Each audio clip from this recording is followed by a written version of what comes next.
Oggi facciamo onigiri. Prima di questo video ricetta di onigiri ho postato un altro video che si chiama Cosa sono gli onigiri? Se guardate prima quello dove spiego cosa vuol dire e come sono nati onigiri, farete onigiri con tutto un altro spirito. Metterò il link su questo schermo. Chi non ha ancora visto, prima vi consiglio di andare a vedere quello.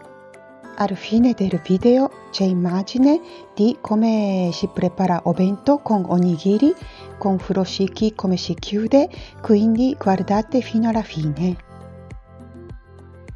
Oggi vi faccio vedere 4 tipi di farciture, alcuni più tradizionali e alcuni più moderni. Gli ingredienti sono anzitutto riso originario. Okome-san utilizzerò quando faccio ricetta dove riso fa parte molto importante e mi piace usare questo okome-san. E riso originario va bene. E poi katsuobushi, scaglie di tonnetto essiccati, alghe nori, il sale, salsa di soia, maionese, tonno in scatola, umeboshi, un frutto immaturo di prugna in salamoia giapponese, altrimenti potete utilizzare purè di umeboshi. Prima di tutto vi faccio vedere una cosa molto utile, come si calcola il riso cotto, quantità per fare un onigiri, 4 onigiri, 8 onigiri.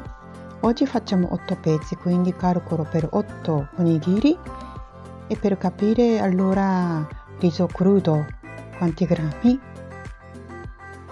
Per fare un onigiri ci servono 100 grammi di riso cotto. Oggi faremo 8 pezzi, quindi per 8 fa 800 grammi di riso cotto ci servono. Per sapere quanto riso crudo ci servono, dividiamo 2,2. Se parlo di preciso, questo 2,2 può cambiare 2,3, 2,4. Dipende quantità di acqua che usiamo, ma va bene 2,2. Fa circa 360. Adesso facciamo il calcolo per sapere quantità di acqua per questo 360 grammi di riso crudo. Il rapporto fra il riso e acqua sono 1 e 1,2 oppure 1,3, 1,4. Dipende da marca, dipende da quanto tempo sono passati dalla coltivazione. Infatti oggi farò 1,4, quindi se vogliamo essere preciso, prima invece di dividere 2,2 potevo dividere 2,4, però più o meno. Quindi 360 per 1,4 fa 504 grammi o millilitri.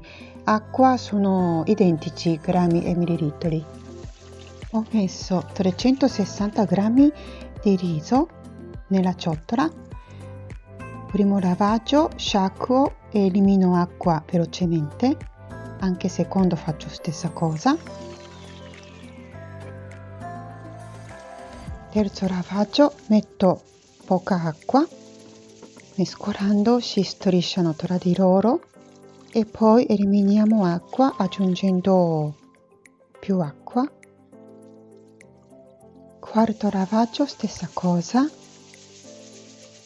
Non lavare troppe volte e aspettare che acqua diventi trasparente, perché acqua è un po' bianco, vuol dire che è amido di riso. Soprattutto per fare onigiri dobbiamo avere questa appiccicosità, quindi abbiamo bisogno di amido per fare legare tra di chicchi. E poi il motivo di lavaggio di riso non per togliere amido, togliere odore di crusca e impurità. Ho scolato riso e sgocciolato. Ciotola metto sui bilancia digitale. Taro. Metto riso. Lavando ha succhiato acqua, quindi non è più 360, ma non guardate questo. Adesso tagliamo. Mettiamo 504 grammi o millilitri di acqua. Lasciamo in ammollo per 2 ore. Anche chi non ha tempo, lasciate minimo mezz'ora. Nel frattempo prepariamo delle farciture. Cominciamo con katsuobushi, scaglie di tonnetto essiccati. Questi sono 2 grammi per 2 onigiri. Sbricioliamo con le mani e aggiungiamo mezzo cucchiaino di salsa di soia. Mescoliamo.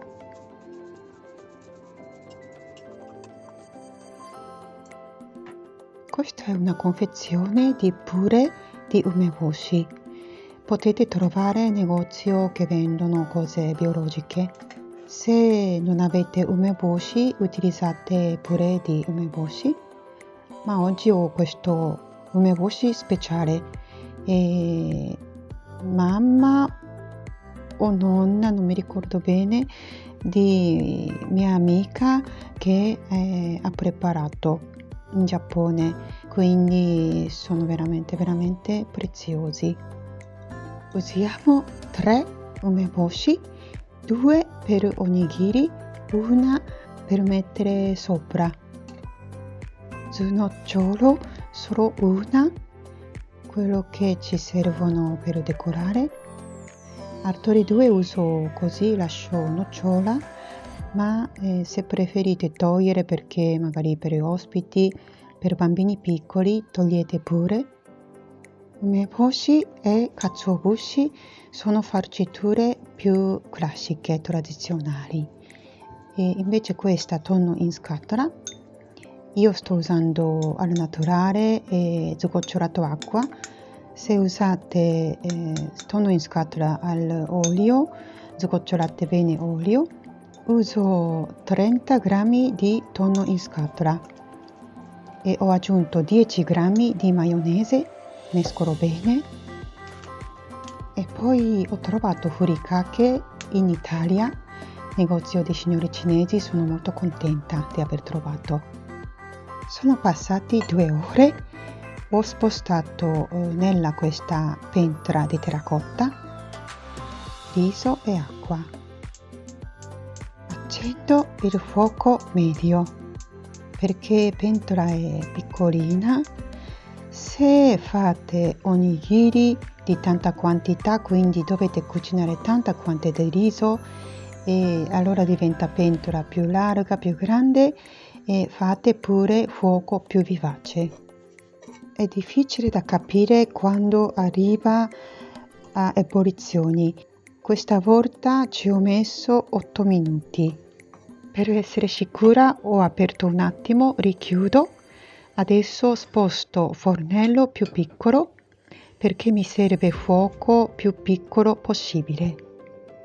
Invece se state facendo più quantità di riso, pentola più grande, potrebbe essere un po' più grandina di questo fuoco.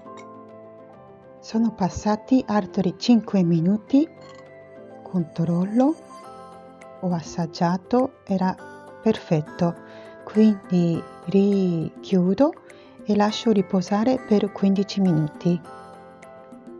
Andiamo a tostare 2 fogli di alghe nori con fuoco minimo possibile, e se il fuoco è piccolissimo così possiamo anche appoggiare, ma non lasciamo più di tanto così altrimenti si bruci. Tostiamo dritto e rovescio, facciamo uscire il profumo delle alghe nori. Troviamo quella parte più larga, pieghiamo a metà e tagliamo a metà. Ciascuno di loro facciamo a metà. Fate pure anche con i forbici.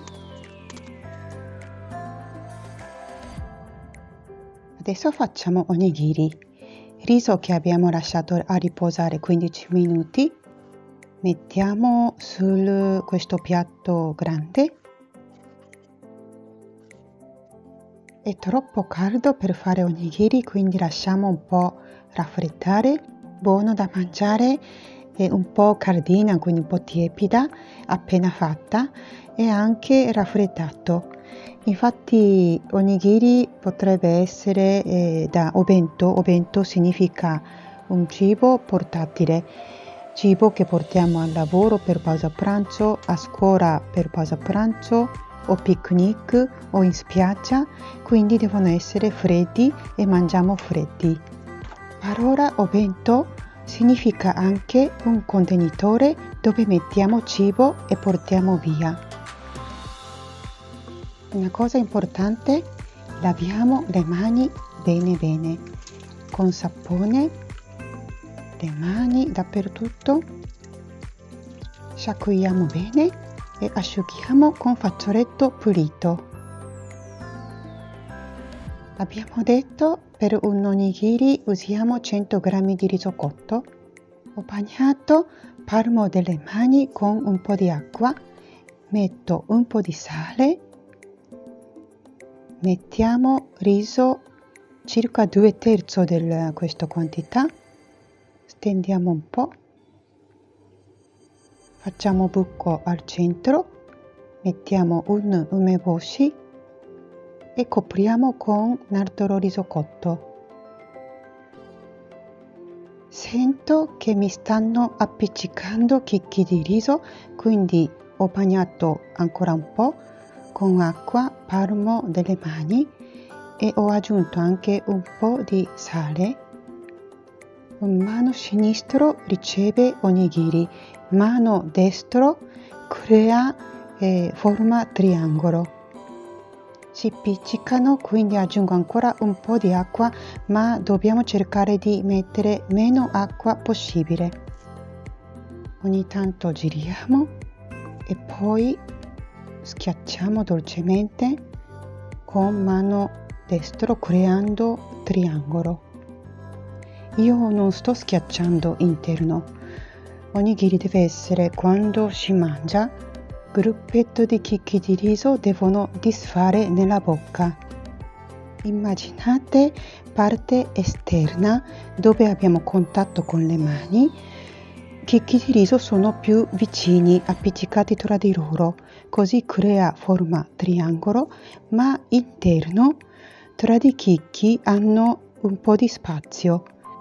Onigiri non devono essere pressati. Ho visto su internet si vende questa forma triangolo in plastica per creare onigiri. In realtà loro per sbaglio stanno nominando triangolo per fare sushi, ma in realtà quella è un attrezzo per fare onigiri. In Giappone anche esiste, potete anche provare con quello, però differenza è che quello crea pressando, invece onigiri fatto a mano si può regolare questa cosa che vi ho detto, interno rimane morbido e esterno leggermente pressato per fare questa forma, ma ogni boccone che farete si disfano riso, quindi c'è questa leggerezza e sentite più bontà di chicchi di riso, c'è profumo dolce dello chicchi di riso e sono più valorizzati. La quantità di sale è difficile da dirvi, ma per questa grandezza di onigiri, per uno ho usato meno di 1 grammo. Quindi, e poi faccio 8 onigiri, ma 6 onigiri uso sale perché altri 2 uso furikake che è già salato. Quindi per 6 onigiri sale ho usato meno di un cucchiaio, che sarebbe 5 grammi. E poi grandezza di onigiri decidete voi, potrebbe essere 70-80 grammi per un onigiri. per poter mangiare 2-3 gusti, perché un onigiri già abbastanza. Io ho già 2 scoppiava la pancia, ho mangiato con tongiru. Invece chi vuole fare unico onigiri con una bella zuppa di miso o tongiru, potete anche fare 150 grammi unico onigiri, addirittura per un uomo a mano grande magari è capace di creare onigiri con un riso cotto 200 grammi, e quindi potete personalizzare, però diciamo un standard di un onigiri penso che sia più o meno 100 grammi. E vorrei aggiungere sul discorso di quantità di sale, anche questo si cambia, chi sta facendo dieta meno sale, fate meno sale. E poi onigiri, se portate spiaggia per attività sportiva, dove avete sudato tantissimo, avete bisogno di sali minerali e potrebbe essere usata di più. E poi il sale, mi raccomando, usate sale buono, naturale. Nel frattempo sto facendo terzo onigiri, farcitura di katsuobushi, scaglie di tonnetto essiccati con salsa di soia. Questa farcitura viene chiamata anche okaka, e facciamo stessa cosa. Ogni volta che faccio un altro onigiri sto lavando le mani sotto acqua corrente per togliere appiccicosità. Adesso mettiamo questa farcitura moderna, fra virgolette, rispetto a katsuobushi e umeboshi, è un po' più moderna ma molto molto popolare.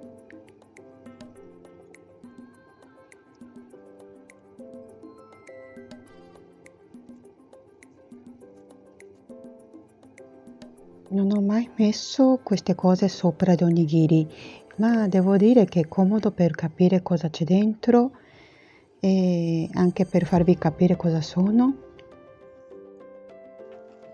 E ultimi 2 onigiri facciamo con furikake.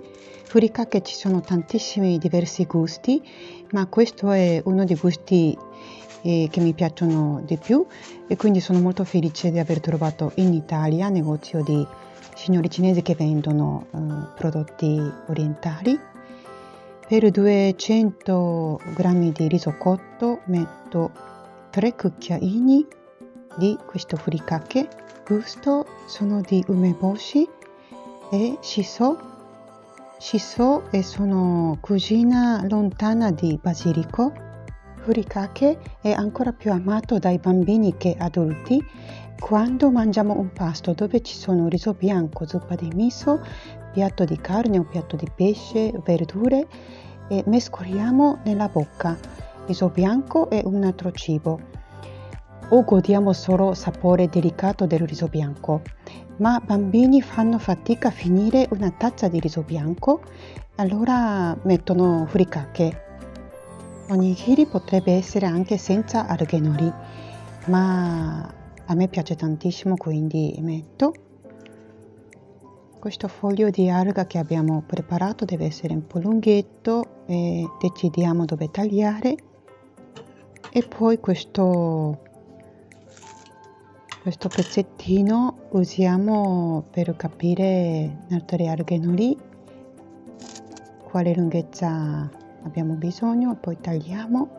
Il foglio di alghe nori esistono dritto e rovescio, quella parte ruvido e rovescio, quindi attacchiamo onigiri in modo che esterno viene dritto, che è un po' più lucido.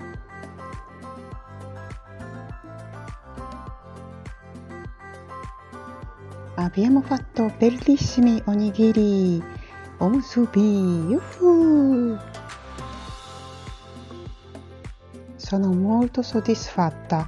Ho viaggiato nel tempo, ho saputo questa fiaba giapponese meravigliosa, quindi ho potuto fare onigiri con uno spirito che forse non ho mai sentito. quindi è stata bellissima esperienza.